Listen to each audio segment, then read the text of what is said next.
Delhi burger king restaurant murder की क्या सुलझेगी गुत्थी? वे मोबाइल वाली लड़की कौन? मिल गया बड़ा सुराग। क्या लड़की भी थी गैंगवॉर का हिस्सा?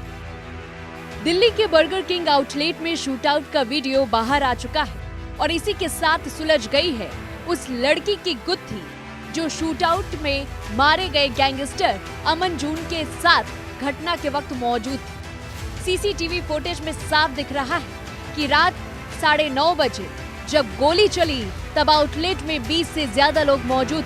गोली चलते ही उनके बीच हड़कंप मच गया।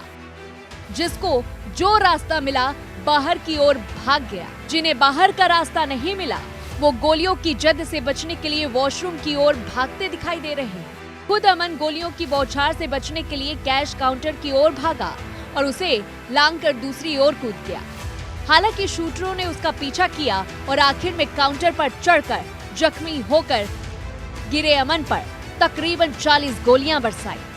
पर सबसे ज्यादा हैरान करती है वो लड़की जो फुटेज में अमन जून के साथ टेबल पर बैठी नजर आ रही। रेस्टोरेंट में गोलियां चलने के बाद जहां लोग बदहवासी में बाहर की ओर भागते हैं, ये लड़की तब तक अपनी कुर्सी पर बैठी रहती जब तक अमन गोलियां लगने के बाद उठकर भागता नहीं। इसके बाद वो शूटरों को उसके पीछे जाने का पूरा मौका देती और सबसे आखिर में आउटलेट से बाहर निकलती।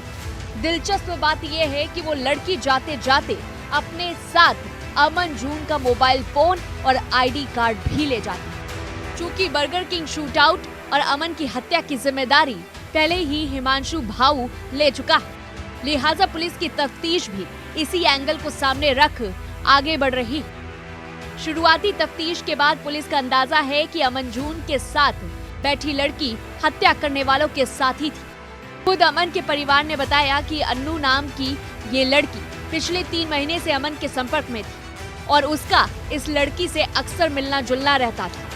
पुलिस को शक है कि इस लड़की को हिमांशु भाऊ गैंग ने हनी ट्रैप की तरह इस्तेमाल किया ताकि उसके बुलावे पर अमन खुद ब खुद चलकर अपने लिए बिछाए ट्रैप में आ जाए, और हुआ भी कुछ यही। शूटआउट की सीसीटीवी फुटेज देखें तो अमन से मिलने आई ये लड़की पहले अकेले ही बर्गर किंग आउटलेट में दाखिल होती है। वो एक चिकन बर्गर ऑर्डर करती है जिसकी ठीक थोड़ी देर बाद ही सफेद शर्ट और गहरे नीले रंग की जीन्स पहने अमन भी आ जाता है। इसी वक्त पीछे की टेबल पर 2 और लोग बैठ जाते हैं।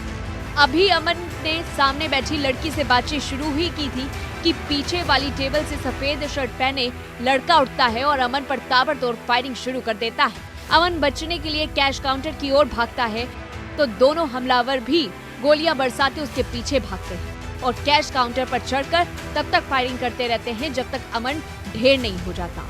अमन जून के घर वालों ने बताया कि कुछ साल पहले उसने हरियाणा के अशोक प्रधान गैंग के लोगों के साथ काम किया था।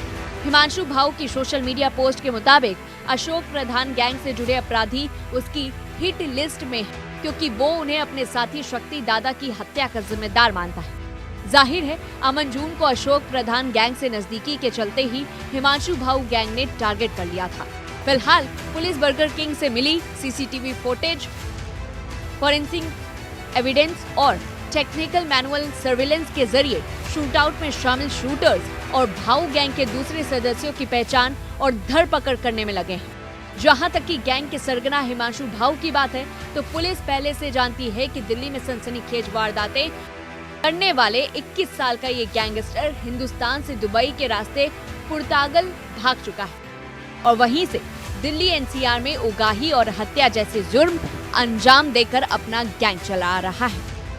इस पूरी रिपोर्ट को लेकर के आपकी क्या कुछ राय है हमें कमेंट बॉक्स में बताएं। तब तक लिए देखते रहिए न्यूज़ 1 इंडिया।